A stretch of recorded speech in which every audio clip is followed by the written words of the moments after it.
One of my top tips for your open day is to come in with an open mind, to experience everything and to have a look around everywhere. Try and envision yourself living your life here as you may be doing so very soon.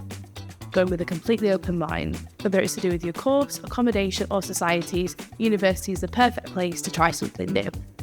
Speak to as many events ambassadors as possible, as these are the students that have actually lived here for a few years and worked here. This will give you a proper insight into what student life is like at Leeds, and you'll be able to decide if it's something for you.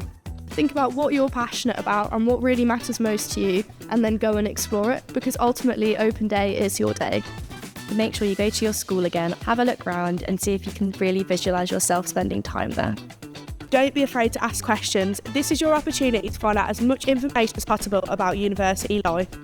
Look around the union and find out how you can engage in your passions or even find new ones. There really is something here for everyone. I found my place in our theatre society. Find yours at the Leeds Open Days. One day can change your life.